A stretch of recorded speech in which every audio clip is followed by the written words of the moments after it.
স্কুলের syllabus curriculum সব ওনার থেকে নিয়ে আসছে। ওনার যে স্কুল আছে ঢাকাতে, স্কুল ফর কমিউনিটি ডেভেলপমেন্ট, ওখান থেকে আমরা সব কারিকুলাম নিয়ে এসেছি আলহামদুলিল্লাহ। তো ওনার সম্পর্কে আমরা একটু বলি আপনাদেরকে। উনি হচ্ছেন ইসলামের ইন্টেলেকচুয়াল লেভেলের আলহামদুলিল্লাহ খুব ভালো মানের জ্ঞান উনি রাখেন। ওনার লেখনী আছে, উনি বই লিখেছেন, নিয়মিত বক্তব্য দেন। ওনার পরিবার উনিও কিছু বই লিখছেন আলহামদুলিল্লাহ। ওনার ছেলে সেও খুব ভালো মানের একজন আলেম আলহামদুলিল্লাহ। উনি হাফিজুল কোরআন এবং উনি মিশর থেকে সনদ নিয়ে এসেছেন কেরাতের উপরে, এবং ওনার মেয়েও লেখালেখি করেন খুব ভালো, ওনারও কেরাতের উপরে সনদ আছে আলহামদুলিল্লাহ। আমরা ওনাকে পেয়ে খুবই আনন্দিত। উনি আসছেন আমাদের স্কুলে, আপনাদের কিছু নসিহা করবেন। আমরা আল্লাহ রাসূলকে ভালোবাসি, শেষ পর্যন্ত আসছেন আলহামদুলিল্লাহ। তো আপনারা সবাই মধ্যে একটু শুনবেন, ওনার থেকে গুরুত্বপূর্ণ নসিহা কিছু শুনবেন দিয়ে আলহামদুলিল্লাহ। আর আপনার হচ্ছে প্রোগ্রাম শেষে এখানে নামাজের ব্যবস্থা আছে, এখানে উজুর ব্যবস্থাও সব আছে, অসুবিধা নাই। আপনারা সব ব্যবস্থা ইনশাআল্লাহ এখানে আছে। ইনশাআল্লাহ উনি আমাদের সঙ্গে এখন আলোচনা করবেন। আসসালামু আলাইকুম।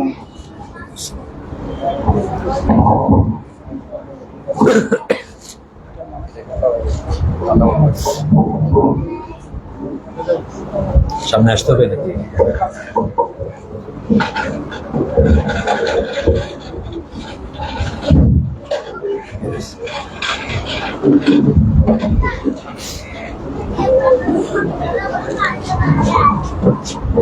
ঠিক আছে, দেখি তারপরে যদি দরকার অ্যাডজাস্ট করে দেবেন। বিসমিল্লাহ, ইন্নাল হামদুলিল্লাহ নাহমাদুহু ওয়া নাস্তাঈনুহু ওয়া নাস্তাগফিরুহু ওয়া নাউযু বিল্লাহি মিন শুরুরি আনফুসিনা ওয়া মিন সাইয়্যাতি আমালিনা মাই ইয়াহদিল্লাহু ফালা মুদিল্লা লাহু ওয়া মাই ইউদ্লিল ফালা হাদিয়া লাহু ওয়া আশহাদু আল্লা ইলাহা ইল্লাল্লাহু ওয়াহদাহু লা শারীকা লাহু ওয়া আশহাদু আন্না মুহাম্মাদান আবদুহু ওয়া রাসূলুহু। আম্মা বাদ, ফাইন্না খায়রাল হাদিসি কিতাবুল্লাহ ওয়া খায়রাল হাদি হাদি মুহাম্মাদিন সাল্লাল্লাহু আলাইহি ওয়াসাল্লাম ওয়া শাররাল উমুরি মুহদাসাতুহা ওয়া কুল্লু মুহদাসাতিন বিদআহ ওয়া কুল্লু বিদআতিন দালালাহ ওয়া কুল্লু দালালাতিন ফিন্নার। আসসালামু আলাইকুম ওয়া রাহমাতুল্লাহি ওয়া বারাকাতুহু। কথা বন্ধ করতে হবে, বাচ্চাদের কথার আওয়াজ শোনা যাচ্ছে। মজলিসের আদব মেনে চলতে হবে, কথা বন্ধ করতে হবে, তা নাহলে বাইরে গিয়ে কথা বলতে হবে।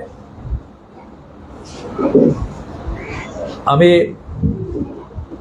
যে বিষয়টা নিয়ে কথা বলবো সেটা অন্য একটা বিষয়ে কথা বলতে চাইছিলাম, কিন্তু আপনাদের সম্বন্ধে একটু বললেন রেজাউল করিম, তো আমি মনে করলাম যে এইটা নিয়ে কথা বলাটাই ভালো। আপনার ইসলামে কথা বলবেন না, মাফ করবেন আমাকে, আমি তো স্কুল চালাই, এই জন্য ইনডিসিপ্লিনটা আমার কাছে ভালো লাগে না। আমরা ইসলামে কোরআনের বহু আয়াতে বা কোরআনের বহু ইসে আমরা দেখি, কোরআনের আয়াতে, কোরআনের বক্তব্যে দেখি এবং হাদিসে দেখি যে কিয়ামতের দিন আমরা কেউ কারো কোনো কাজে লাগবো না। বাবা ছেলের কাজে লাগবে না, ছেলে বাবার কাজে লাগবে না, হাজব্যান্ড ওয়াইফের কাজে লাগবে না, কেউ কারো বোঝা বহন করবে না, বরং একে অপরের কাছ থেকে পালায় বেড়াবে।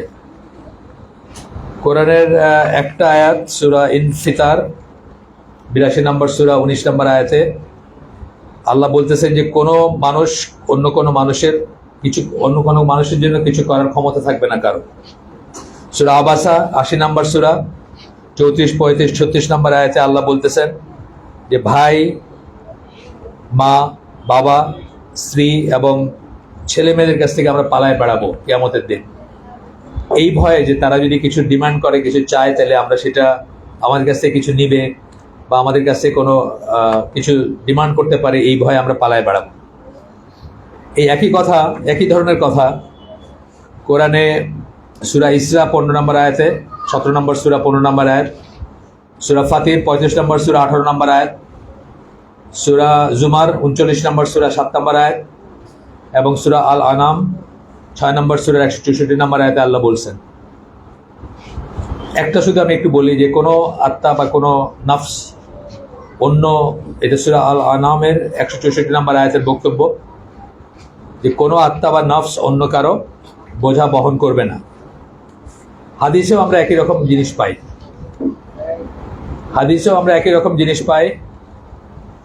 আল্লাহ রাসূল সাল্লাল্লাহু আলাইহি ওয়াসাল্লাম তার মেয়েকে বলছেন, ফাতিমা রাদিয়াল্লাহু আনহাকে বলছেন যে আমি তোমার বাবা, আমার উপর তোমার হক আছে, তোমার যে হক আছে তুমি এখানে আদায় করে নাও, কিয়ামতের দিন আমি তোমার কোনো কাজে আসবো না।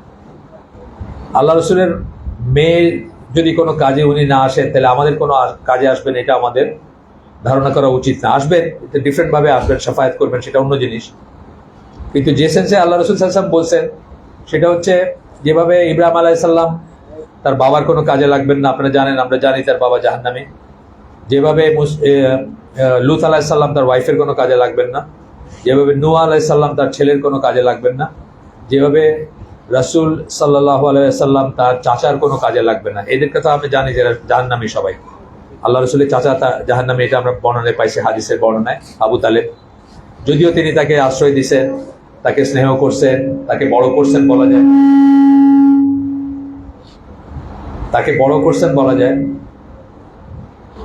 কিন্তু না, কমান গেটটা কমান আর একটু, কিন্তু তার কোনো কাজে আসবেন না। একইভাবে আল্লাহ রাসূল সাল্লাল্লাহু আলাইহি ওয়াসাল্লাম বলছেন তার মেয়েকে, আমি তোমার কোনো কাজে আসবো না, তোমার যে হক আছে এখন আদায় করো। হ্যাঁ, আল্লাহ রাসূল সাল্লাল্লাহু আলাইহি ওয়াসাল্লাম আমাদের সবাই কাজে লাগতে পারেন, দুইটা শর্ত আছে। এক নম্বর হচ্ছে যে তাকে যখন আল্লাহ পারমিশন দিবেন শাফায়াত করার, তখন তিনি শাফায়াত করতে পারবেন। আর দুই নম্বরটা হচ্ছে যখন কারো ব্যাপারে পারমিশন দিবেন আল্লাহ, কার ব্যাপারে শাফায়াত করবেন সেটাও ইম্পর্টেন্ট। যে ধরেন আমরা পরীক্ষায় দেখি যে 30 পাইলে হয়তো 33 পাস মার্ক হইলে আমরা 3 দিয়ে সেটা বাড়ায় 33 করে দেই দুনিয়াতে, কিন্তু যে 3 পাইছে তাকে তো আর 30 বাড়ায় দিয়ে 33 করা যায় না। এইভাবে যারা মিনিমাম একটা ইস্যুর ভিতরে থাকবে, অর্থাৎ আরেকটা হাদিসে আসছে যে সরিষা দানা পরিমাণ ইমান বা তাওহীদ যার ভিতর থাকবে, সরিষা দানা পরিমাণ, সে জান্নাতে যাবে। সরিষা দানা পরিমাণ সেটা কি হতে হবে? তাওহীদের উপর থাকতে হবে, সেই জান্নাতে যাবে। অন্য জায়গায় আসছে সূরা নিসার 48 নম্বর আয়াত এবং সূরা মায়েদার 72 নম্বর আয়াত, এই দুইটার মানে সারমর্ম যদি আমরা বলি, যে শিরকের উপর মারা যাবে, সে নিশ্চিত জাহান্নামী, জাহান্নাম তার জন্য ওয়াজিব এবং জান্নাত তার জন্য হারাম। এর চেয়ে কম যদি কোনো গুনাহ কেউ করে, কবিরা গুনাহ বা অন্য কিছু, আল্লাহ যাকে খুশি তাকে মাফ করে দিবেন। তো যদি আমরা দুর্ভাগ্যবশত সেই শ্রেণীতে পড়ি যেটা আল্লাহ মাফ করবেন না, সেই ক্ষেত্রে কারো কোনো সুপারিশ বা শাফায়াত কোনো কাজে লাগবে না। এটা হচ্ছে কথা। আমরা সবাই জীবদ্দশায় চেষ্টা করব যে আমরা যেন তাওহীদের উপরে, লা ইলাহা ইল্লাল্লাহর উপরে মৃত্যুবরণ করি, সেটা চেষ্টা করব, সেই অবস্থায় যেন মৃত্যুবরণ করি। তো এই কথাগুলা বলার পরে বা বোঝার পরে আমরা দেখি যে কোরআনে একটা আয়াত আছে, সূরা তাহরিম 6 নম্বর আয়াত, যেখানে আল্লাহ বলেন, কু আনফুসাকুম ওয়া আহলিকুম নারা, নিজেকে এবং নিজের আহালকে আগুন থেকে বাঁচাও, যার জ্বালানি হবে মানুষ এবং পাথর। তাহলে দুইটা জিনিস মনে হইতে পারে যে বৈপরীত্য আছে। একদিকে আল্লাহ বলতেছেন বা রাসূল বলতেছেন কেউ কারো কোনো কাজে লাগবে না, আরেকদিকে আল্লাহ বলতেছেন আমাদেরকে যে নিজেকে এবং নিজের আহালকে আগুন থেকে বাঁচাও, যার জ্বালানি হবে মানুষ এবং পাথর। আপাত দৃষ্টিতে মনে হতে পারে যে দুটার ভিতর বৈপরীত্য আছে, কিন্তু আসলে আমরা কাউকে আগুন থেকে বাঁচাইতে পারি না। আমরা যদি চেষ্টা করতে পারি, আল্লাহ চেষ্টা করতেই বলতেছেন আমাদের। আরেকটা হাদিসে আসছে যে আল্লাহ রাসূল সাল্লাল্লাহু আলাইহি ওয়াসাল্লাম বলেন যে তোমরা সবাই মেষপালকের মতো। মেষপালক অর্থাৎ যারা ভেড়া বকরি নিয়ে আপনার চড়াইতে নিয়ে যায়, তাদের মতো তোমাদের আন্ডারে একটা করে, তোমাদের আন্ডারে যারা থাকবে তাদের জন্য তোমরা জিজ্ঞাসিত হবে। এই কথার মানে হচ্ছে যে একজন ছেলে যখন জাহান্নামী হবে, সে বলবে যে আমি তো জাহান্নামে হইতাম না, আমার বাবার জন্য হয়েছে, আমি তার গাড়ে পা দিয়ে যাইতে চাই জাহান্নামে, তাকে নিয়ে যেতে চাই বা তার কাঁধে চড়ে যেতে চাই। এই সেন্সটা আসে এখানে যে আমাদের যার আন্ডারে যতজন মানুষ আছে তাদেরকে কিভাবে আমরা নসিহা করছি, তাদেরকে কিভাবে পরিচালিত করছি, সেই জন্য আমাদেরকে জিজ্ঞাসা করা হবে। একজন প্রেসিডেন্টকে জিজ্ঞেস করা হবে তার দেশের মানুষকে উনি কিভাবে চালাইছেন, পরিচালনা করছেন। একজন সেক্টর কর্পোরেশনের এমডি কে জিজ্ঞেস করা হবে তার আন্ডারে কর্মচারীদের উনি কিভাবে চালাইছেন। এইরকম একটা স্কুলের প্রিন্সিপালকে বা যিনি পরিচালক তাকে জিজ্ঞেস করা হবে উনি কিভাবে চালাইছেন। আমাদের ভিতর কারো যদি কিছুই না থাকে, কর্তৃত্বের কোনো জায়গা না থাকে, তাহলে অন্তত আমাদের একটা ফ্যামিলি আছে, আমাদের একটা প্রত্যেকের একটা ফ্যামিলি আছে না, নিউক্লিয়ার ফ্যামিলি, বাবা মা ছেলে মেয়ে। সেটার তো আমরা আমির, একজন পুরুষ মানুষ তার ফ্যামিলির আমির। উনি তার নিচে তার আন্ডারে যারা ছিলেন তাদেরকে কিভাবে পরিচালিত করছেন সেটা নিয়ে তাকে জবাবদিহি করতে হবে।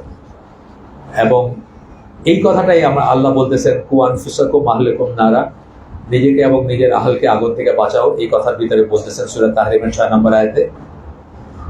আহলটা এক একজনের বেলা এক এক সাইজের হইতে পারে। মিনিমাম সাইজটা হচ্ছে আমার ফ্যামিলি, আমি, আমার ওয়াইফ, আমার ছেলে, আমার মেয়ে, এই কয়েকজন অন্তত আমার আন্ডারে, আমার দায়িত্বে আছে, আমি তাদের দায়িত্বে আছি, তো তাদেরকে আমি কিভাবে চালাইছি, আল্লাহর পথে পরিচালিত করছি কিনা, এই জন্য আমাকে জবাবদিহি করতে হবে। এই যে হকটা আমার উপর, আমার সন্তানদের হক আছে, এই হকের ভিতরে একটা বড় হক হচ্ছে তাদের জন্য আমি উপযুক্ত একজন মা সিলেক্ট করছিলাম কিনা। যারা বিয়ে করেন না এখনো, তাদের জন্য বিশেষ করে বলা হচ্ছে যে একটা সন্তান আসার অনেক আগেই বাবার উপরে তার হক হয়ে যায়, যে বাবা তার জন্য এমন একজন মা সিলেক্ট করবেন যে মা তাকে আল্লাহর পথে বড় করবেন, বড় হইতে সাহায্য করবেন, বা সেই রকম করে তাকে প্রতিপালন করবেন, তাকে বড় করবেন। আজকে আর এখানে কথা বলতেছিলাম একটু আগে, আল্লাহ রাসূল সাল্লাল্লাহু আলাইহি ওয়াসাল্লাম সবচেয়ে বেশি মর্যাদা 4 জন মহিলার কথা বলছেন। খাদিজা রাদিয়াল্লাহু আনহা, ফাতিমা রাদিয়াল্লাহু আনহা, মারিয়াম আলাইহিস সালাম এবং আসিয়া ফেরাউনের ওয়াইফ, এই 4 জনের কথা বলছেন সবচেয়ে মর্যাদাপূর্ণ। এই লিস্টে কিন্তু আয়েশা রাদিয়াল্লাহু আনহার কথা বলেন নাই। আয়েশা রাদিয়াল্লাহু আনহার কথা বলছেন যেমন ভালোবাসার কথা আসছে, পৃথিবীতে সবচেয়ে কাকে ভালোবাসেন, বলছেন আয়েশা। তারপরে জিজ্ঞেস করা হয়েছে তারপরে, মানে ছেলেদের ভিতরে তার বাবা, এইভাবে বলছেন। কিন্তু মর্যাদার কথা যখন আসছে, যাদের কথা বললেন তারা কিন্তু সবাই মা হিসাবে খুব সিগনিফিক্যান্ট ছিলেন। মা, তারা সন্তান লালন পালন করছেন, আল্লাহর পথে আল্লাহর মতো করে করার চেষ্টা করছেন। ফাতিমা রাদিয়াল্লাহু আনহা তার হাসান হোসেনকে লালন পালন করছেন, খাদিজা তাদেরকে লালন পালন করছেন, তার সন্তানদেরকে, রাসূলের সন্তানদেরকে। মারিয়াম ঈসা আলাইহিস সালামকে বড় করছেন, অ্যান্ড সো অন। তো বাবার উপর সন্তানের হক শুরু হয় বাবা বিয়ে করার আগে থেকে। বাবা যেন এমন একজন মা চুজ করেন যিনি তাকে আল্লাহর পথে বড় করবেন, সন্তানকে বড় করবেন, এইভাবে। তো এই গেল, মানে আগুন থেকে বাঁচানোর জন্য আমি যখন এই কথাগুলো বলতেছি, আপনারা যদি চিন্তা করেন যে তাইলে এতদিন তো চিন্তা করি না এই লাইনে, আজকে চিন্তা করতেছেন যে আগুন থেকে বাঁচাবেন, কিভাবে বাঁচাবেন, কি করবেন। আমরা এখানে যারা আসছি, আজকে সবাই যারা আসছি, কেউ কি শিওর নাকি যে আমরা আজকে বাড়ি ফিরে যাবো এখান থেকে? শিওর না, কোনো নিশ্চয়তা নাই, তাই না? এটাই ইসলামী আকীদা বা এটাই ইসলামী বিশ্বাস, যে আমাদের এক মুহূর্তের ভরসা নাই। আমরা রাত্রে ঘুমানোর সময় কি করি? আল্লাহর কাছে মাফ চাই, ঘুমাই, বলি যে আল্লাহ যদি সকালে না উঠে আমাকে আপনি মুসলিম হিসাবে কবুল করেন। আর যখন উঠি তখন বলি যে আলহামদুলিল্লাহ, আল্লাহ যে আরেকটা দিন দিয়েছেন, আমি যেন ইমানের উপর থাকতে পারি, এইভাবে বলি না? তো আপনারা কেউ শিওর না এখান থেকে বাইরে হয়ে যাবেন, তাই না? তাহলে যদি আজকের দিনটা পান, তাহলে আগে যদি না করে থাকেন, আজকের দিন পাইলেও চেষ্টা করা উচিত যে কিভাবে ফ্যামিলিকে আপনারা বা কিভাবে তাদেরকে আগুন থেকে রক্ষা করবেন সেটার চেষ্টা করা উচিত, বা সেটা নিয়ে চিন্তা করা উচিত কিভাবে করবেন। আমরা বললাম যে আমরা কেউ শিওর না এখান থেকে বাইরে হয়ে যাবো, কিন্তু আসলে কি আমরা সত্যি শিওর না? আমরা কি সত্যি মনে করি যে আমরা কালকের দিনটা নাও দেখতে পারি? এটা আমাদের ভিতরে থাকে না। আমি প্রমাণ করে দিচ্ছি যে এটা আমাদের ভিতরে নাই। আজকে এখানে আসার আগে অথবা গত রাত্রে কে তার ওয়াইফকে বলছেন যে আমার কাছে অমুকে 10 টাকা পায়, 100 টাকা পায়, আমার ব্যাংকে এত টাকা আছে, চাবিটা ওইখানে আছে, দলিলটা ওইখানে আছে, কেউ বলছেন? একজনও বলেন নাই। তাহলে আমরা মনে করি আমরা আর অনেকদিন আছি, আমরা মনে করি আমরা আর অনেকদিন আছি, অন্য মরবে, মরবে হলো অন্যজন। জানা যায় যখন যাই আমরা কি সান্ত্বনা দিই? যে মরছে তার বউরে, তার ছেলেরে সান্ত্বনা দেই যে কি করবা, আল্লাহ নিয়ে গেছেন। নিজের কথাটা চিন্তা করি না। আমরা মনে করি আমরা আর অনেকদিন আছি। সাহাবীরা ওয়াসিয়াত বালিশের নিচে নিয়ে ঘুমাইতেন। আজকে রাত্রে ঘুমাইতে যাচ্ছেন, ওয়াসিয়াতটা বালিশের নিচে নিয়ে ঘুমাইতেন, যে কালকে সকালে যদি মারা না উঠি, আমার বালিশটা উঠাইলে মানুষের ওয়াসিয়াত পাবে। আব্দুল্লাহ ইবনে ওমর করতেন। তো আমরা আসলে বলি, কিন্তু আমরা সেটা জীবনে ধারণ করি না। এই যে বললাম যে আমরা মনে করি এখান থেকে বাইরে হয়ে যাবো না, যখন আমি জিজ্ঞেস করছি সবাই বলছেন ঠিক আছে, কোনো সমস্যা নাই, কিন্তু সেই অনুযায়ী কাজ করতেছি না। কিন্তু সেই অনুযায়ী কাজ করলে কিন্তু আমরা বলতাম আমার ওয়াইফকে যে অমুকে আমার কাছে এত টাকা পায়, আমি অমুকের কাছে এত টাকা পাই, অমুকের কাছে এখানে দলিল আছে, ওখানে চাবি আছে। আমি যদি 2 দিন পরে ঢাকায় যাই, তাহলে আজকের থেকে আমি প্রিপারেশন শুরু করি। আমি আজকে বলি যে আমার এই স্যান্ডেলটা দিও, ওই টওয়ালেটে দিও, এই ব্যাগটা দিও। কিন্তু আমি যদি সত্যি মনে করতাম যে কালকের দিনটা আমি না দেখতে পারি, তাহলে আমি অন্যভাবে চিন্তা করতাম, তাই না? যাই হোক, এখন থেকে আমরা চিন্তা করব। বয়স্ক কম বয়স্ক কারো কোনো নিশ্চয়তা নেই। সুতরাং আমাদেরকে যারা ইমান দিছে, যারা অন্তত বিচার বুদ্ধি হয়েছে, যাদেরকে আমরা প্রাপ্তবয়স্ক বলি, তারা এই জিনিসগুলো কালকের জন্য রাখবো না, আজকে জিনিসটা আজকে করব। তা আজকে যদি আপনার চিন্তা করেন যে কি করে আমার পরিবারকে আমি আগুন থেকে বাঁচাইতে পারি, তাহলে কি করবেন? প্রথমে কি করবেন? আজকে বাড়ি গিয়ে কি করবেন বা কি করা উচিত? যেটা করা উচিত সেটা আমি বলে দিচ্ছি। সেটা হচ্ছে যে বিশ্বাসের ব্যাপারগুলো শুদ্ধ করা উচিত। বিশ্বাসের ব্যাপার বললাম, মানুষ জান্নাতি বা জাহান্নামী হবে মূলত বিশ্বাসের জন্য। আমলও ইম্পর্টেন্ট, আমলও করতে হবে, আমল ইমানের অংশ। আহলুস সুন্নাহ জামার মতে আমল ইমানের অংশ, আমলও করতে হবে। তবে শুধু আমল দিয়ে কেউ জান্নাতে যাবে না।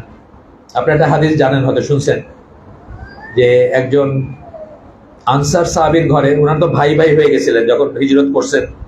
মুহাজির সাহাবীরা, তাদের থাকার জায়গা ছিল না, তো মদিনার যারা ছিলেন তারা আশ্রয় দিয়েছেন, ভাই হিসাবে একজনকে আশ্রয় দিয়েছেন, ঘরের একটা অংশ ছেড়ে দিয়েছেন। তো একজন আনসার সাহাবীর ঘরে একজন মুহাজির সাহাবী মারা গেছেন। তো আনসার সাহাবী বলতেছেন আমার এই ভাই জান্নাতি। আমরা বলি না, আমাদের জিজ্ঞেস করেন না, বলেন তো এনার আমল কেমন ছিল? জানাজার সময় জিজ্ঞেস করে কিন্তু বাংলাদেশে, আমরা খুব ভালো ছিলেন এরকম আর কি, বলতেছে যে আমার এই ভাই জান্নাতি। তখন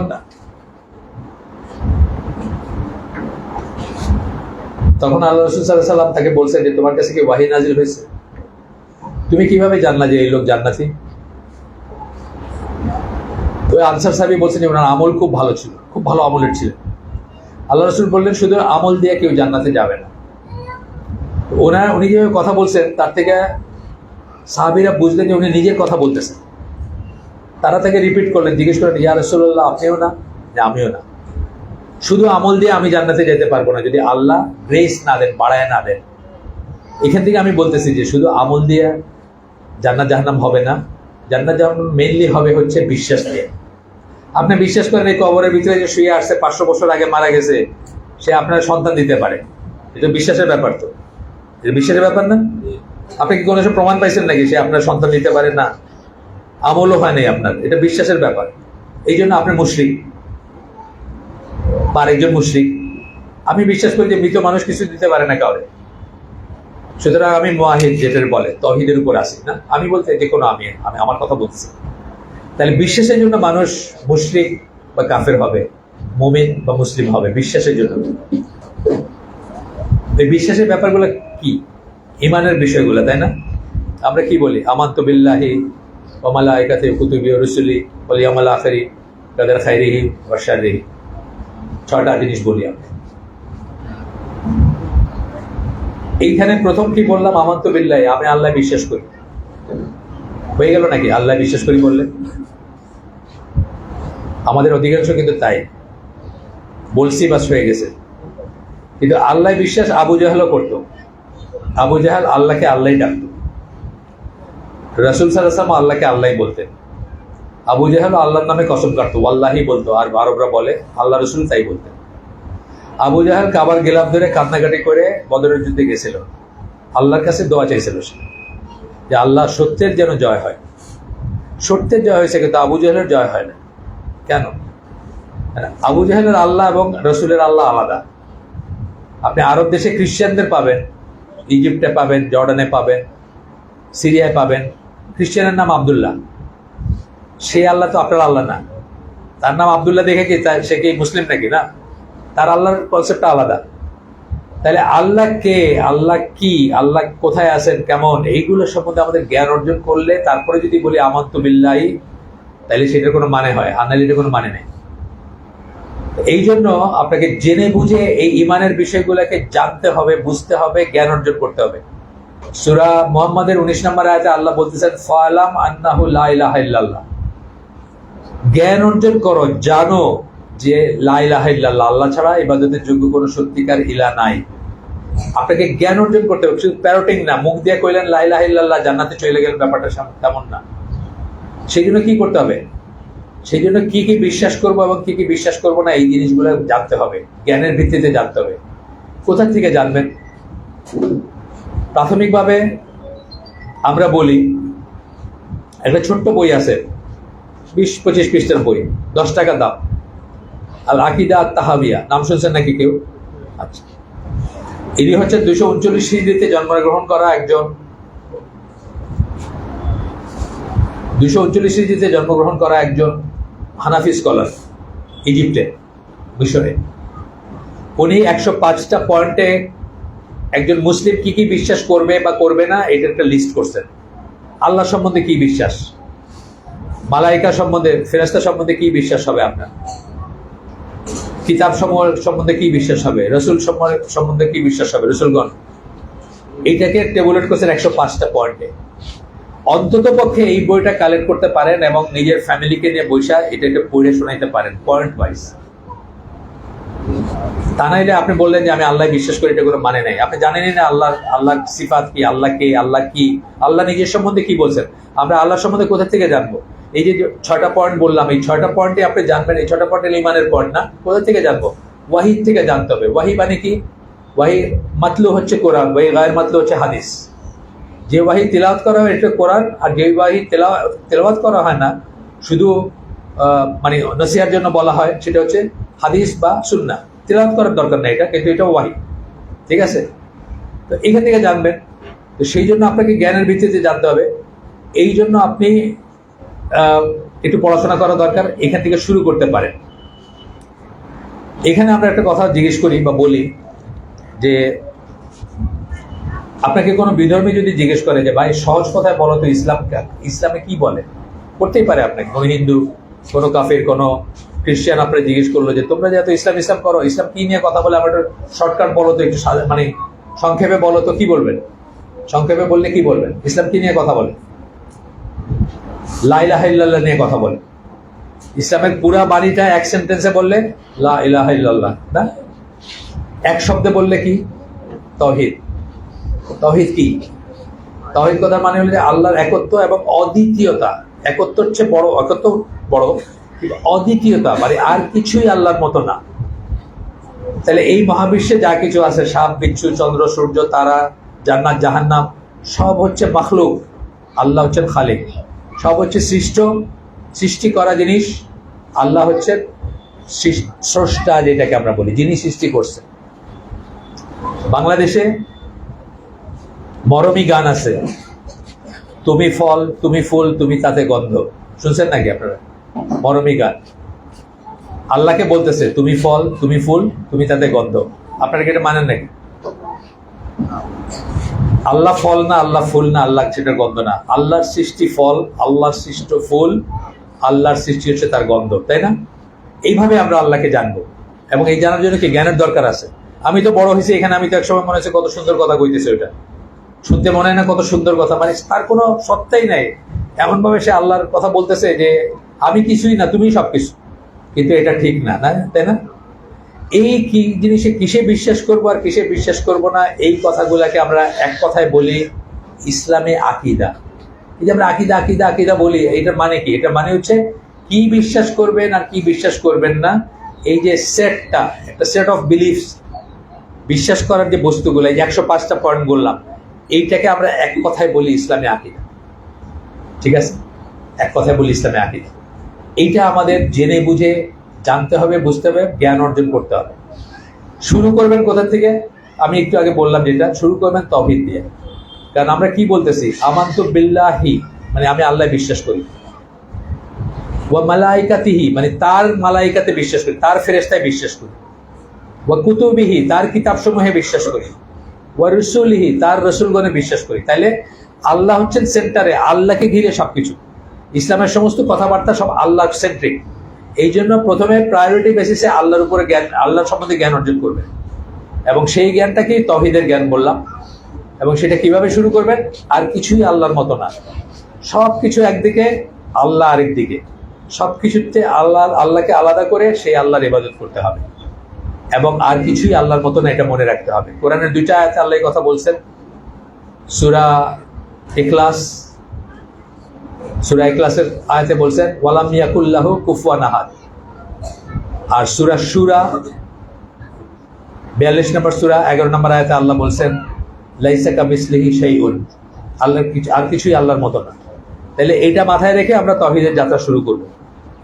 এখানে একটা জিনিস বলার দরকার খুব, ইসলামের সঠিক রূপ একটা, কিন্তু আমাদের দেশে অনেকে আর্গু করে, বলে যে নানা মত নানা পথ। আমি এখন চিটাগং যাব বা আমি ঢাকায় যাব, আমি এই লক্ষ্মীপুর হয়ে চাঁদপুর হয়েও যেতে পারি, আমি আবার সোজা ফেনী হয়ে যেতে পারি, বা আমি কুমিল্লার থেকে ময়নামতি হয়ে ওই দিক দিয়ে ব্রাহ্মণবাড়ি ঘুরে যেতে পারি। অনেক পথ, নানা মত নানা পথ। কথাটা কি ঠিক? না, কথা ঠিক না। আল্লাহ রসুল সহিহ হাদিসে বলে গেছেন যে তার উম্মাহ 73 ভাগে বিভক্ত হবে, তার ভিতর মাত্র একটা জান্নাতে যাবে, বাকিগুলো জাহান্নামে। এটা থেকে কি প্রমাণ? যে সঠিক পথ বা সঠিক পন্থা হচ্ছে একটা। কোরআনে যখন আল্লাহ সূরা আল আনামের 153 নম্বর আয়াতে বলছেন যে এটা আমার সিরাতুল মুস্তাকিম, সিঙ্গুলার ইউজ করছেন, এক বচন। ভুল পথ যখন বলছেন তখন বহু বচন ইউজ করছেন। সুতরাং নানা পথ নানা মত না, পথ একটা। সেই পথ কোনটা? আল্লাহ রসুল এবং তার সাহাবীরা যে পথের উপর ছিলেন। আল্লাহ রসুল সাল্লাল্লাহু আলাইহি সাল্লাম মাটিতে দাগ কাটছেন এরকম একটা স্ট্রেট, আর বাকিগুলা বেঁকা। তারপরে বলছেন এটা হচ্ছে সিরাতুল মুস্তাকিম, এটা আমার পথ। সামারিটা বলতেছি আমি, টেক্সট না। আর এইগুলা হচ্ছে, এগুলোর উপর এক একটার উপর শয়তান বসে আছে, শয়তান এগুলোর দিকে ডাকে। আরবার আমরা প্রমাণ পাইলাম যে শুদ্ধ পথ হচ্ছে একটা। ঠিক আছে? ওই পথ কোনটা যখন বলছেন, কখনো বলছেন যে আল জামা, আল জামা মানে দি জামাত। কারণ আল্লাহ রসুলের আন্ডারে একটাই জামাত ছিল, একটাই দল ছিল, তার আন্ডারে সাহাবীরা একতাবদ্ধ একটা দল ছিল। আর যখন অনেক দলে বিভক্ত হবে 73 ভাগে, তখন কি বলছেন? একটা হচ্ছে সঠিক, তাই না? এই সঠিকটার নাম কি? এটা রসুলের কথায় আসে নাই, ইবনে আব্বাসের কথায় আসছে। আহলুস সুন্নাহ ওয়াল জামা যেটা বলে, আহলুস সুন্নাহ জামা মানে কি? যারা রসুল এবং সাহাবীর পথ এবং পন্থার উপর আছে। এটার কোনো ফ্ল্যাগ নাই, এটার কোনো গঠনতন্ত্র নাই, এটার কোনো দল নাই, এটার কোনো রেজিস্ট্রেশন নাই। দুনিয়ায় যেখানে যে রাসূল এবং সাহাবীর পথ এবং পন্থার উপর আছে, সেই হচ্ছে আহলুস সুন্নাহ ওয়াল জামা। সেটা কোনটা? সেটা আমারটা আমি বলতেছি না, কিন্তু আমি একবারও বলতেছি না যে আমি এনামূল হক থেকে আপনি এটা জানেন না, আপনি তাহকিক করেন। কারণ আমরা তো কেউ জাহান্নামে যেতে চাই না। আল্লাহ রাসূল বলতেছেন যে বাইরে করে জাহান্নামে এন্ড করবে, তাহলে আমরা তো যেতে চাই না কেউ।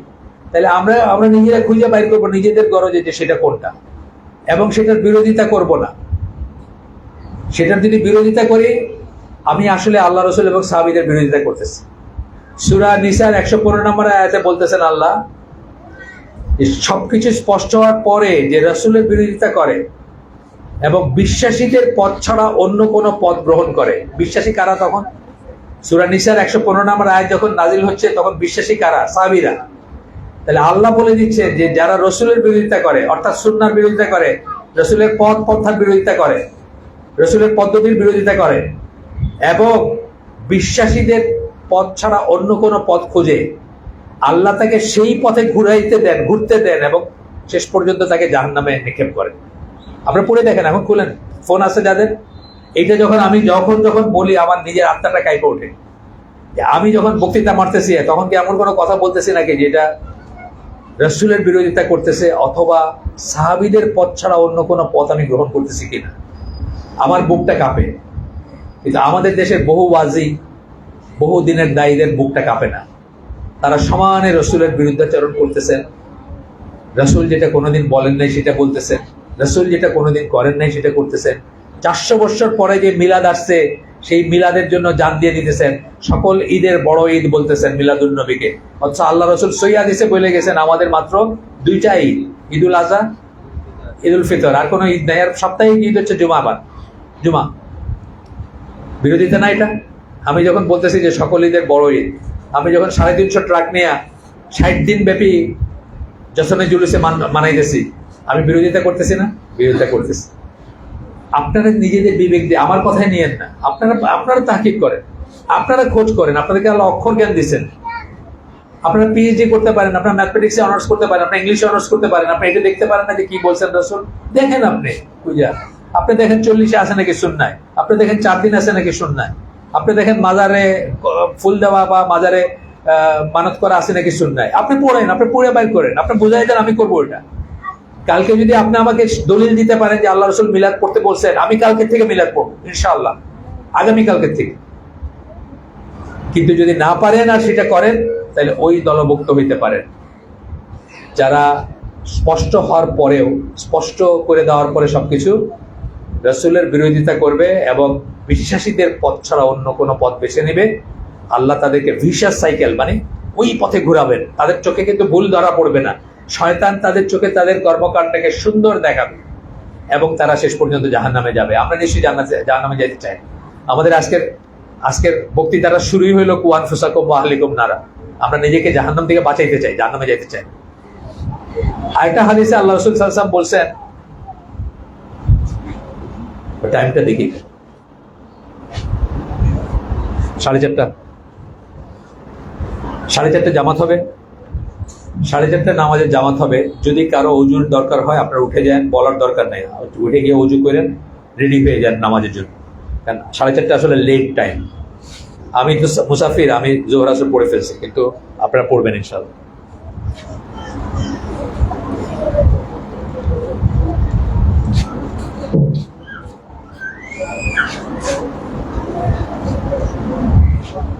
আরেকটা হাদিসে বলছেন, আমি তোমাদেরকে এমন একটা পথের উপর রেখে যাচ্ছি যার রাত এবং দিন সমান। এরপরে যদি এখানে কেউ পথ হারায়, সে ধ্বংস হয়ে গেল। এটার মানে কি?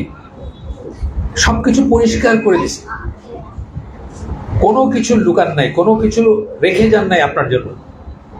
যোগ বিয়োগ গুণবাদ করবেন এই জন্য কোনো কিছু রেখে যান নাই। সূরা মায়েদা 3 নম্বর আয়াত, আল্লাহ কি বলতেছেন? আজকের দিনে আমি তোমাদের জন্য, বিদায় হজের মাঠে এটা নাজিল হয়েছিল, আজকের দিনে আমি তোমাদের জন্য তোমাদের দিনকে কমপ্লিট করে দিলাম, পারফেক্ট করে দিলাম। আকমালতু লাকুম দীনাকুম, আল্লাহ বলতেছে। এবং তোমাদের উপর আমার ফেভারকে কমপ্লিট করে দিলাম এবং ইসলামকে তোমাদের জন্য দিন হিসাবে নির্ধারণ করলাম। এই দিনের পরে আপনার আমার জন্য যোগ বিয়োগ গুণবাদ করার কিছু বাকি থাকে নাই। আমি যদি বলি যে আল্লাহ ভুলে গেছেন, এটা কুফর পর্যায়ের গুনাহ, তাই না? আল্লাহ ভুলে গেছেন, একটা কিছু বলেন নাই আমারে, আল্লাহ বলতেছেন কমপ্লিট করছেন। আমি যদি বলি যে আল্লাহ লুকায় গেছেন কিছু, যেটা জানলে আমি জান্নাতে যেতাম, সেটাও কিন্তু আমার কুফর পর্যায়ের গুনাহ, তাই না? আমি যদি বলি যে আল্লাহ ভুল করছেন, সেটাও কুফর পর্যায়ের গুনাহ। যারা বিদআতে যুক্ত হয় তারা আসলে কি করতেছে? তারা তো প্রকারান্তরে এই কথাই বলতেছে যে আল্লাহ রসুল সম্ভবত ভুলে গিয়ে বলেন নাই যে মিলাদটা পড়া দরকার ছিল, 40 বা 60 দিনটা করার দরকার ছিল, এটা ভুলে গেছেন, অথবা ভুল করছেন, অথবা লুকায় গেছেন। তিনটা যেটাই বলেন সেটা কুফরি পর্যায়ের গুনাহ। এই জন্য আমরা বলি যে ইংরেজিতে 3টা সি মনে রাখবেন, সি। আল্লাহ রসুল আপনাদেরকে আপনার দিন সম্বন্ধে ক্লিয়ারলি, কমপ্লিটলি এবং কারেক্টলি বলে গেছেন। ক্লিয়ারলি মানে পরিষ্কার, জাহিরি বাতিনি বলতে কিছু নাই। কমপ্লিটলি মানে ভুলে যান নাই কিছু, সব বলে গেছে যা দরকার ছিল বলার। এবং কারেক্টলি মানে ভুল করেন নাই কোনো, শুদ্ধভাবে বলে গেছে। যদি তাই হয় তাহলে আজকে আমরা কোনো যোগ বিয়োগ গুণবাদ করতে পারি না। আমরা যে নতুন নতুন পন্থা উদ্ভাবন করছি সেগুলোর জন্য আমি কি বললাম, আজকে যে শুরু করছি যখন খুতবাতুল হাজা দিয়ে, ওখানে কি বলছি? কুল্লা বিদাতিন দালালা ওয়া কুল্লা দালালাতিন ফিন্নার। সকল বিদাত হচ্ছে পথভ্রষ্টতা, সকল নতুন পন্থা আপনি যেগুলো আবিষ্কার করছেন, মিলাদ, 40 4 দিন, আরো যা যা করছেন আবিষ্কার, কুল্লা বিদাতিন দালালা ওয়া কুল্লা দালালাতিন ফিন্নার, সবকটা আপনাকে জাহান্নামে নিয়ে যাবে। এটা আমার কথা না, এটা রাসূলের কথা। ঠিক আছে?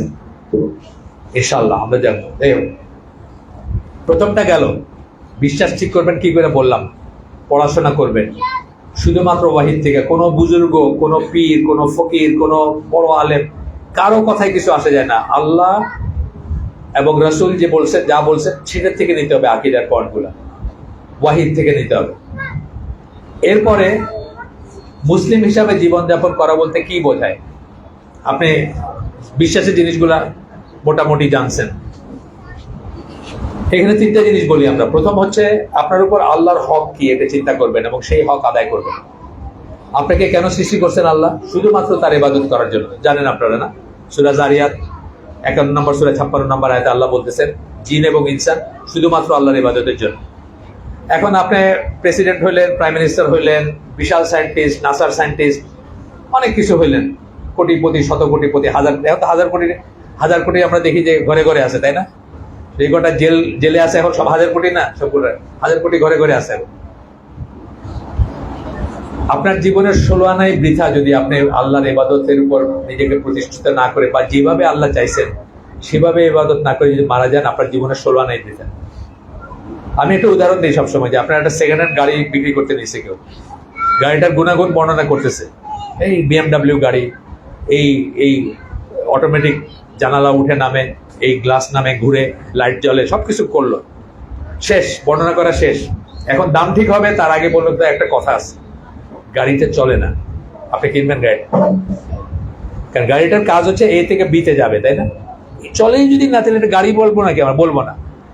মানুষেও ইসলামিক পয়েন্ট অফ ভিউ থেকে মানুষেরও আপনি যদি ইবাদতটাই না করলেন ঠিক মতো, আপনি আর কি এটাতে কিছু আসে যায় না, আপনি জাহান্নামের জ্বালানি। সুতরাং আল্লাহর হক হচ্ছে আপনার উপর শিরক বিবর্জিত ভাবে আপনি আল্লাহর ইবাদত করবেন, শিরকবিহীন ভাবে। তারপরে আসতেছেন আপনার নিজের উপর নিজের হক কি। নিজের উপরও কিন্তু নিজের হক আছে। নিজের উপর নিজের হক কি? আপনি নিজেকে হত্যা করবেন না, ক্ষয় করবেন না, অপচয় করবেন না, নষ্ট করবেন না, এটা হচ্ছে আপনার উপর আপনার হক। সুতরাং আপনি আত্মহত্যা করতে পারেন না, সুতরাং আপনি সিগারেট খেতে পারেন না, কারণ সিগারেট কিলস। এখন স্লোগান হলো সিগারেট কিলস, সিগারেট হত্যা করে, আস্তে আস্তে করে, একবারে করে না, স্লো পয়জনিং, তাই না? তাহলে কোনো মুসলমান সিগারেট খেতে পারে না, কোনো মুসলমান ইয়াবা সেবন করতে পারে না, কারণ ইয়াবা কি করে? আপনাকে আস্তে আস্তে মেরে ফেলতেছে, আপনাকে অকর্মণ্য বানাই দিয়েছে, আপনি সমাজের বোঝা, আপনি এরকম করে হাঁটেন। কোনো মুসলমান সারা রাত ফেসবুক চালাইতে পারে না, সকালে আপনি ফজরের নামাজ কাজা, 11টায় ঘুম থেকে উঠতেছেন এরকম করে, আপনি সমাজের জন্য একটা বোঝা। নিজেকে তো অপচয় করছেন, সমাজ থেকে আপনি নষ্ট করতেছেন। কোনো মুসলমান ফেন্সিডিল খাইতে পারে না, ফেন্সিডিল খাইলে কি হয়? কিডনি নষ্ট হয়। ফেন্সিডিল আপনার কে খাওয়ায়? কাফেররা খাওয়ায়। আপনার চারিদিকে যে দেশ আছে, সেই দেশে 350 ফেন্সিডিলের ফ্যাক্টরি আছে, এক ফোঁটাও তারা খায় না, পুরাটা বাংলাদেশের আসে। আপনার যুবকরা সেটা খায়, ঝিমায় সারাদিন, অকর্মণ্য হয়ে যায়, সমাজের বোঝা হয়, হ্যাঁ, অযোগ্য বাবা হয়, অযোগ্য ছেলে হয়, অযোগ্য ভাই হয়, অযোগ্য পুরুষ মানুষ হয়। ঠিক না কথাটা? সুতরাং আপনার উপর আপনার নিজের হক হচ্ছে আপনার নিজেকে নষ্ট করবেন না। আপনাকে কেন সৃষ্টি করা হয়েছে সেটা মনে রেখে সেটা ফুলফিল করার চেষ্টা করবেন। সময় নষ্ট করবেন না, সময় অপচয় করবেন না। পৃথিবীতে সবচেয়ে বড় সম্পদ হচ্ছে, সবচেয়ে বড় নিয়ামত হচ্ছে সময়। আমরা বলি নিয়ামত 4টা ফর্মে আসে মানুষের কাছে: সময়, সম্পদ, শ্রম, মেধা। সময় হচ্ছে সবচেয়ে বড় নিয়ামত, এরপরে সম্পদ, টাকা পয়সা, শ্রম মানে আপনার স্বাস্থ্য কেমন, মেধা মানে আপনার বুদ্ধি কেমন। সময়টাকে কেন মনে আমরা সবচেয়ে বড় সম্পদ। সময় আপনি জমা রাখতে পারেন না, পারেন? টাকা ধরেন আপনি চুরি করছেন, 6,000 কোটি টাকা চুরি করছেন, এখন জেলে গেছেন, আপনি চিন্তা করতেছেন মনে মনে, এই গভর্নমেন্টটা একবার চেঞ্জ হলেই তো আমি বাইরে আসবো, তখন আমি এটা উপভোগ করবো। 6,000 কোটি টাকা ব্যাংকে রাখছেন। সময় ব্যাংকে রাখা যায় না। এই একটা মিনিট গেল, আপনার জীবন থেকে একটা মিনিট চলে গেল, এটা কোনোদিন ফিরে আসবে না। হয় আল্লাহর পক্ষে কাজ করছেন আপনি, আর নাহলে এটা বাজে খরচ হয়েছে। হয় আল্লাহর রাজি খুশি করার মতো কাজ করছেন, সেটার মানে এটা না যে তসবিহ টিপবেন তা না। যে সমস্ত কাজে আল্লাহ খুশি, আপনি আপনার ভাইয়ের দিকে হাসি মুখে আসসালামু আলাইকুম বলছেন, আল্লাহ এটাতে খুশি, এটা করছেন, এটাও ভালো কাজ করছেন। হয় ভালো কাজ করছেন, আল্লাহর পছন্দ নিয়ে কাজ করছেন, নাইলে আপনি ট্রেনে ফালাই দিলেন আপনার জীবনের একটা মিনিট। এইভাবে আপনি মৃত্যুর দিকে আগায় যেতেছেন, আপনি সময় অপচয় করতেছেন। এইটাও কিন্তু নিজেকে ক্ষয় করা, নিজেকে অপচয় করা, নিজের জীবন অপচয় করা। দুইটা গেল। 3 নাম্বারটা কি? আপনার উপর পরিবেশ প্রতিবেশের হক কি, দুইটা আলাদা আলাদা করে বলি। প্রতিবেশের হক মানে কি, প্রতিবেশী ধরেন বা আশপাশে যারা আছে তাদের হক কি? তাদের হক হচ্ছে, প্রতিবেশীর হক এতই বেশি বলা হয়েছে এটা নিয়ে কথা, যে আল্লাহ রসুল সাল্লাল্লাহু আলাইহি ওয়াসাল্লাম তার সাহাবীরা ভয় পাইতেন যে আল্লাহ বলে তাদেরকে ওয়ারিশ বানায় দিবে, মানে মরলে পরে প্রতিবেশীও কিছু পাবে সম্পত্তিতে, এইরকম ভাবে বলা হয়েছে। সহিহ হাদিসে আসছে প্রতিবেশীকে কষ্ট দিয়ে কেউ কোনোদিন জান্নাতে যাবে না। আমাদের দেশের সিস্টেমটা কি, আমি যদি বড় লোক হই, আমাদের বাড়ি সিলেট, পাহাড়ের উপরে বাড়ি, আমি আমার ড্রেনটা দিব যে গরিব নিচে যে থাকে আমার প্রতিবেশী, তার সামনে দিয়ে যেন যায়, সে যেন লুঙ্গিটা উঁচায় আর ঘরে ঢুকে আর বাইরে, মানে সে আমার কাবুতে থাকে। কাবু বলেন একটা কথা, সে আমার বশঙ্গত হয়ে থাকলো, আর এ কোনোদিন জান্নাতে যাবে না যে প্রতিবেশীকে কষ্ট দেবে। এত ইম্পর্টেন্ট এটা। পরিবেশ বলতে কি, পরিবেশ দূষণ নিয়ে আমরা কত কথা বলি না, এই ইটের ভাট্টা, এই গাড়ির ধোয়া, ফ্যাক্টরি, গ্রিন হাউস এফেক্ট, কত কিছু বলি আমরা। ইসলাম নেমে পরিবেশের প্রিজার্ভ করতে বলছে, কোনো ধর্ম কোনো দিন এভাবে বলে নাই। আল্লাহ রাসূল সাল্লাল্লাহু আলাইহি ওয়াসাল্লাম বলছেন নদীর থেকে অজু করতে হইলেও হিসাবে পানি খরচ করতে বলছেন। নদীর পানিকে অজু করে শেষ করতে পারবেন নাকি আপনি? না, এটা অনেক বড় একটা কথা। এটিতে বোঝানো হচ্ছে যে তোমার এক ফোঁটা পানি যদি এক্সট্রা খরচ করার দরকার না হয়, তুমি সেটা করবা না। আমাদের কলগুলো দেখেন, আমরা যখন অজু করি ছেড়ে করে পড়তেছে, আমি টেকিং মাই টাইম আর কি, আস্তে আস্তে মিনিট ভালো করে অজু করতেছি আমি, কিন্তু মিনিট 10 লাগাই করতেছি। প্রতি ফোঁটা পানির হিসাব দিতে হবে। এই প্রতি ফোঁটা পানির যে আপনি আপনার অনাগত সন্তান, নাতির নাতি বা আরো 100 বছর পরের কারোর জন্য যে আপনি অপচয় করে গেলেন, সে যে পানি পাবে না, আপনাকে জবাব দিতে হবে। এটা হলো পরিবেশের হক আপনার উপর, প্রতি ফোঁটা পানি। আমি দেখছি এরকম মানুষ যে কলটা ছাড়ে না, চিকন করে এরকম করে ঘষা কলটা বন্ধ করে ঘষতেছে। এই ঘষাটা এনাফ। আল্লাহ রাসূল সাল্লাল্লাহু আলাইহি ওয়াসাল্লাম 33 মিলিলিটার 330 মিলিলিটার কোকা কোলার ক্যান আছে না, একটা, ওইটুক দিয়ে অজু করতেন। আমরা চিন্তা করতে পারি আমরা কতদূর দিয়ে করি, হিসাব নাই কোনো। দেন কল সারছি, মাগনা তো, মসজিদের পয়সা, আমার পয়সা না, মসজিদের পয়সা। আমেরিকানরা পৃথিবীর পপুলেশনের মাত্র 5%-এর মতো, কিন্তু সম্পদ ভোগ করে কত, 60% সম্পদ ভোগ করে। যেখানে যেভাবে ইচ্ছা গাড়ি, লাইট, যার দরকার নাই সেটা, মানে তারা এইটা পর্যন্ত সাইন করে নাই যে কিয়োটো প্রোটোকল বলি আমরা, এমিশনের ব্যাপারে যে কত ধোঁয়া ছাড়বো, এটা নিয়ে একটা আছে, মানে সমঝোতা আছে, এটা সাইন করে নাই তারা। কারণ তারা এইভাবে প্লান্ডার করে, মানে লুটপাট করতেছে দুনিয়ার সম্পদ, অপচয় করে যাইতেছে। একটা দিন কিন্তু পানির জন্য যুদ্ধ হবে, একটা দিন কিন্তু আমাদের এই পৃথিবীকে আমরা আল্ট্রাভায়োলেট রে থেকে রক্ষা করতে পারবো না, গ্রিন হাউস এফেক্ট যেটা বলি, বা ওজোন লেয়ার ডিপ্লিট করে যাইতেছে। এগুলো হচ্ছে পরিবেশের হক আপনার। প্রতিবেশের হক কি? প্রতিবেশ বললাম, আবার এখন অন্য একটা কথা আসতেছে, সবচেয়ে ক্লোজ প্রতিবেশটা কি আপনার, সবচেয়ে কাছের প্রতিবেশটা কি? আপনার সংসার, আপনার ফ্যামিলি। এখানে আপনি 3টা জিনিস নিশ্চিত করবেন। আচ্ছা, এখানে অনেকের অস্বস্তি লাগতে পারে, আজান পড়তেছে, আজান তো একটার পর একটা পড়তেছে, আজান পড়লে দিনের মজলিস বন্ধ করে দিতে হবে, এটার কোনো দলিল নাই। আমি এটা পড়াশোনা করছি, দুইভাবে বলি এটা। একসময় মৌলানা আবুল কালাম আজাদ আমার বাসায় হালাকা করতেন, ওই যে লাল দাড়ি বাচ্চু রাজাকার, যার নাম দেয়া, ওনার প্রতি মৃত্যুদণ্ড হয়েছিল, উনি ভাগছিলেন, চিনছেন না সবাই? উনি হালাকা করতেন, মেয়েদের জন্য তফসির করতেন। আমি থাকতাম আর মেয়েরা থাকতো। তো আমাদের দেশে মেয়েরা তো আজান পড়লে একটু নড়ে চড়ে বসতেছে, একটু কাপড় টোপড় একটু ঠিক করে। তো উনি বলতেন যে দিনের মজলিসে যেটা হইতেছে, এটা আজানের জবাব ধরছে অনেক বেশি ফজিলত এটার। কারণ একটা দিনের মজলিস যখন হয়, যেখানে সহির কথা বলা হচ্ছে, আসমান থেকে জমিন পর্যন্ত ফেরেশতারা সেটাকে ঢেকে রাখেন আর তাদের জন্য দোয়া করতে থাকেন। 2 নম্বর দলিল হচ্ছে, উনি যেটা বলছেন ওমর রাদিয়াল্লাহু ব্যাপারে আছে, আপনারা খোঁজ করলে পাবেন, ইসলাম কি হইতে পাবেন বা অন্য জায়গায় পাবেন। উনি যখন খলিফা ছিলেন, মসজিদে আসতেন এই করতে, নামাজ পড়াইতে আসতেন। খলিফা আসলে আজান দেওয়া হইতো, কারণ উনি তো ইমামতি করবেন। তো উনি আসছেন, বলছেন যে আজান দাও। সাহাবীরা গ্রুপ হয়ে বসে গল্প করতেছিলেন, কেউ তাদের গল্প থামান নাই। এটা আমাদের জন্য একটা দলিল। আজানের জবাব দেওয়া ভালো, সওয়াবের কাজ, কিন্তু এটা যদি আরো বেশি গুরুত্বপূর্ণ জিনিস হয়, আমাদের সেটা চালায় যাওয়া উচিত। আপনাদের মনে যেন কোনো কষ্ট না থাকে, এই জন্য আমি এটা পরিষ্কার করলাম। 3টা জিনিস আপনার আপনার এখন আসতেছে, আপনার আন্ডারে আপনার সবচেয়ে প্রতিবেশী, সবচেয়ে ক্লোজ প্রতিবেশী কে? আপনার ফ্যামিলি। তো 3টা জিনিস। প্রথমটা হচ্ছে আপনার আন্ডারে যারা থাকবে তারা ফরজ ওয়াজিব তরক করতে পারবে না, আপনি নিশ্চিত করুন। আমি শুনতেছিলাম এর আগে যিনি কথা বলতেছিলেন, 7 বছরে তাকে তাগদা দিবেন, 10 বছরে চাইলে প্রহার করতে পারেন দরকার হইলে। আপনার ঘরে যেন সবাই আপনার আন্ডারে, আপনি আমির, আপনার আন্ডারে যারা ফরজ ওয়াজিবে কোনো ছাড় নাই। আনফরচুনেটলি এখন বাবা মারাই বাচ্চাদের অনেক সময় ফরজ ওয়াজিবে ছেড়ে দিতে বলে। 3 বছর আগে আমার ভাতিজা আমার বাসার থেকে ইন্টারমিডিয়েট পরীক্ষা দিয়েছে। 3-4 বছর হয়, রমাদানের ভিতরে পরীক্ষা হয়েছে ইন্টারমিডিয়েট।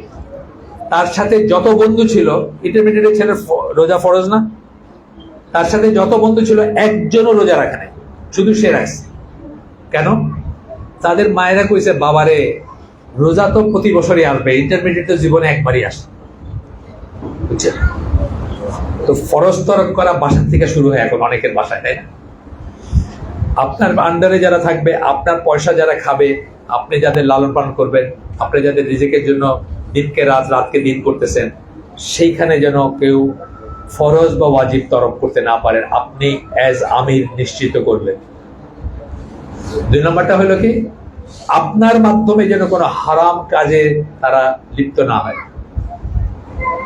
অধিকাংশ জায়গায় দেখা যায় যে প্রথম হারামের রাস্তাটা বাপ মারে খুলে দেয়। ক্লাস 6-এ পড়া মেয়ে এসে কইছে, আব্বা আমার ক্লাসের সবাই একটা করে স্মার্টফোন আছে, টাচ ফোন আছে একটা, আমারই খালি নাই, আমার লজ্জা লাগে দেয়। আপনার বুকটা একদম হু হু করে উঠলো, আল্লাহকে আমার কম দিচ্ছেন নাকি? আপনার বাজারে গিয়ে একটা নাম করা ব্র্যান্ডের এই নে, কালকের থেকে এটা ব্যবহার করবি। যার নামে যাওয়ার রাস্তাটা আপনি খুলে দিলেন, তার হারামের রাস্তাটা আপনি খুলে দিলেন। অনেক সময় দেখা যায় এই স্কুলে হয়তো হবে না, সেকুলার স্কুলগুলোতে মেয়ে একটু সুন্দর গলায় গান গাইতে পারে, তো একটা গানের স্কুলে ভর্তি করে দিল। এই গিয়ে একদিন বড় হইয়া নায়িকা হইলো, বা কাপড় ছাড়া হাটে যেগুলো সাফিউল্লাহ ভাই বলেন, এটা কাপড় নিয়ে বাইরেতে ভুলে গেছে, মানে অনেক সময় দেখলে মনে হয় কাপড়টা আনতে ভুলে গেছে রাস্তা। এই হবে একদিন গিয়ে, কিন্তু আপনি কিন্তু তার পটটা প্রথম হাতে করে আপনি দিচ্ছেন, একটা আর্ট স্কুলে ভর্তি করাই দিচ্ছেন। তারপরে সে হয়েছে কি মূর্তি বানায়। এখন আপনি জানেন তো, ওই যে ঢাকায় যে মূর্তিগুলো অর্ধেক বানাইছে হলো, ওই ঢাকায় একটা 3 কোনা জায়গা আছে, এই যে ফুলার রোডে। আমি তো এখানে বড় হয়েছি, ইউনিভার্সাল ল্যাবরেটরি স্কুলে পড়ছি আমি, একটাও কিছু ছিল না কোনোদিন। এখন একটা ভর্তি মূর্তি মিউজিয়াম, এই ব্রিটিশ কাউন্সিলের পাশে আর কি, ইউনিভার্সিটি এলাকায়। এটার মেজরিটি মূর্তিগুলো বানিয়েছে শামীম শিকদার। শামীম শিকদার হচ্ছে সিরাজ শিকদারের বোন। হয়তো তাকে একদিন তার বাবা নিয়ে গেছে যে, মারে তুই তো খুব সুন্দর আঁকিস, আর্ট স্কুলে ভর্তি হয়ে যায়। তারপরে আর্ট কলেজে পড়ছে, তারপরে মূর্তি বানাইছে। এইটা চিন্তার ব্যাপার যে আপনার আন্ডারে কেউ যেন, আপনি যেন কারো হারামের দরজা না খুলেন, আপনার পয়সা দিয়ে যেন কেউ হারামে লিপ্ত না হয়। 3 নাম্বারটা কি, আপনি পারমিসিবল উপরে রাখবেন তাদের। পারমিসিবল কথাটা মানে কি, মুবাহ, যা কিছু আল্লাহ পারমিট করছেন, অনেক কিছু করছেন, অনেক ভালো জিনিস পারমিট করছেন তো আল্লাহ। এই যে আমি এখানে ডাবের পানি খাইতেছি, এটা আল্লাহ পারমিট করছেন। ফ্যান চালাইতেছি, পারমিট করছেন। ঘড়ি পড়ছি, পারমিট করছেন। এর উপর থাকবে, কোনো সমস্যা নাই। এরপরে আসতেছে তাদেরকে কোথায় পড়াবেন। এইখানে এটা বলে আমি শেষ করে দিব আজকে ইনশাল্লাহ। আরো আমার প্রায় 10 মিনিটের মতো সময় আছে। পড়াশোনার ব্যাপারে প্রথমে আমরা যেটা বলি, বাচ্চাদের সবচেয়ে বড় ট্রেনিং সেন্টার হচ্ছে তার ফ্যামিলি। ফ্যামিলি যদি ইসলামিক না হয়, দুনিয়ার মদিনা ইউনিভার্সিটিতে পড়ায় দেন, আপনি কোনো লাভ নেই। কারণ সে প্রথম তারবিয়াত, প্রথম খাতে খড়িটা হয় বাড়িতে।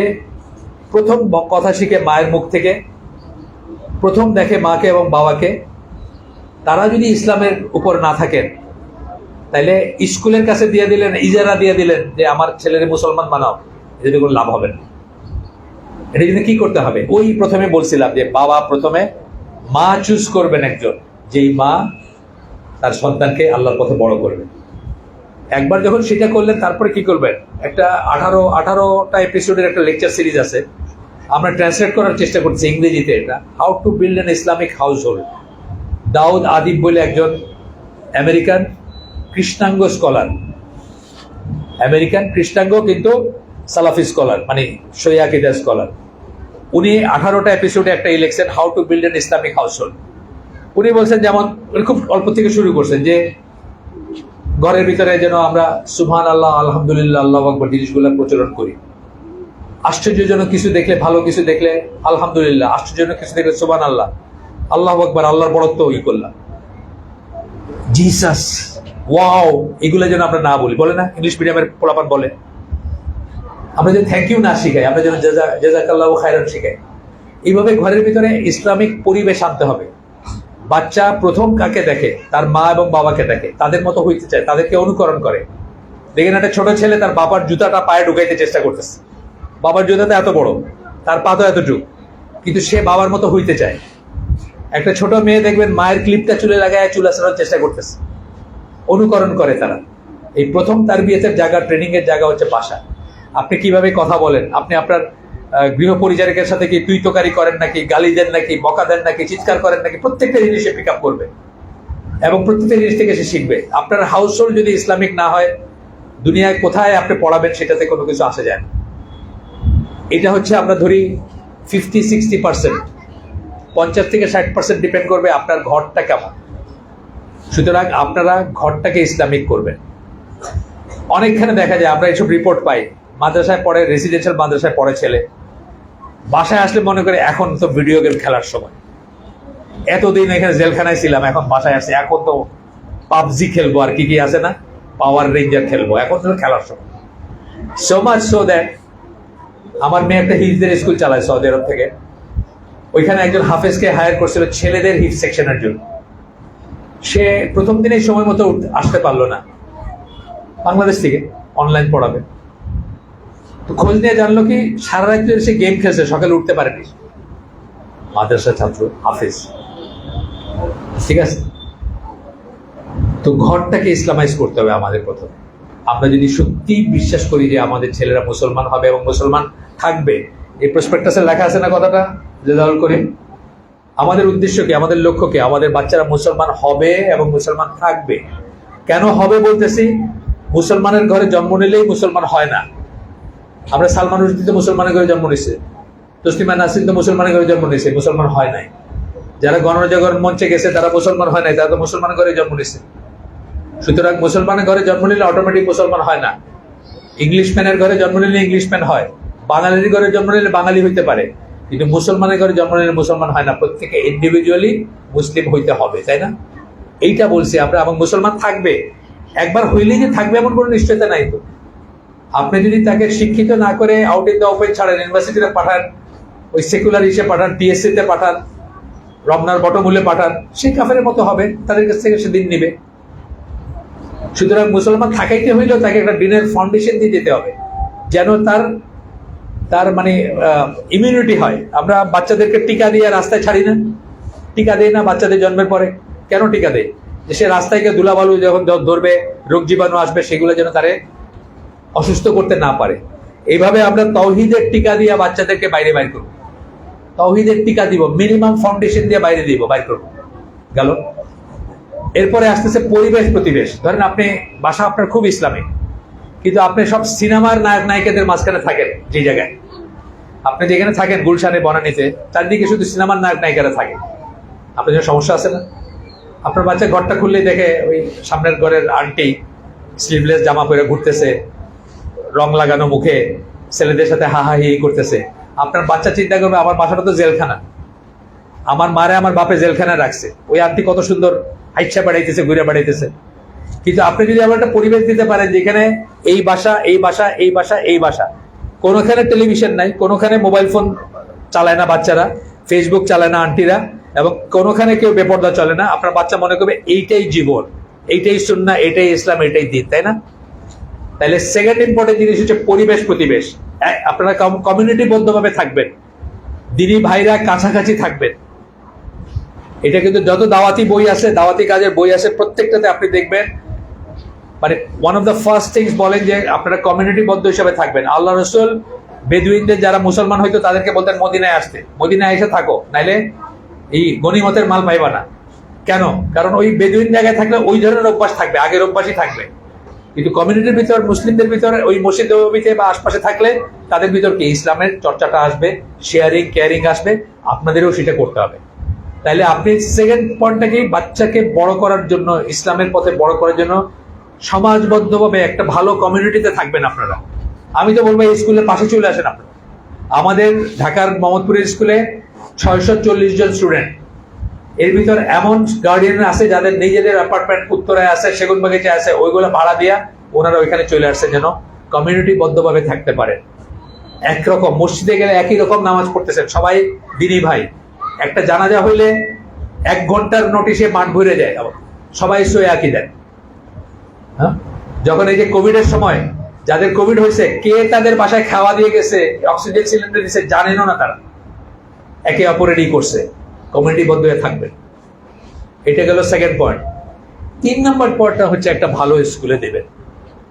এখন ভালো স্কুল যদি না থাকে আপনার কাছে, নিজে স্কুল দিবেন, হোম স্কুলিং করবেন, তবুও যেন তেন জায়গায় দিবেন না, যেখানে কুফরি শিখাবে, শিখ শিখাবে, গান শিখাবে, নাচ শিখাবে, হ্যাঁ, ইংরেজি ছড়া শিখাবে, বাবা ব্ল্যাক শিপ শিখাবে, ওইখানে দিবেন না। যেখানে সূরা শিখাবে, কোরআন শিখাবে, সুন্নাহ শিখাবে, দোয়া শিখাবে, সেসব জায়গা খুঁজবেন, নারে নিজেরা শুরু করবেন, নিজেদের ঘরে শুরু করবেন। আমাদের স্কুলটা শুরু হয়েছিল, যেটা 640 জন বললাম স্টুডেন্ট, 6টা বাচ্চা দিয়ে শুরু হয়েছিল 2008 সালে। এক একটা বাচ্চা এক এক ক্লাসের ছিল, এক রুমে। যে বাপমারা স্কুলে দিতে চায় না, প্রচলিত স্কুলে, তারা এই স্কুলটা শুরু করছিল।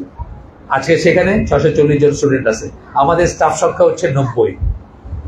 আমাদের মাসের স্যালারি হচ্ছে, গত বছর ছিল 10 লাখ, এই বছর কত আমি জানি না, এই বছর আর বাড়বে।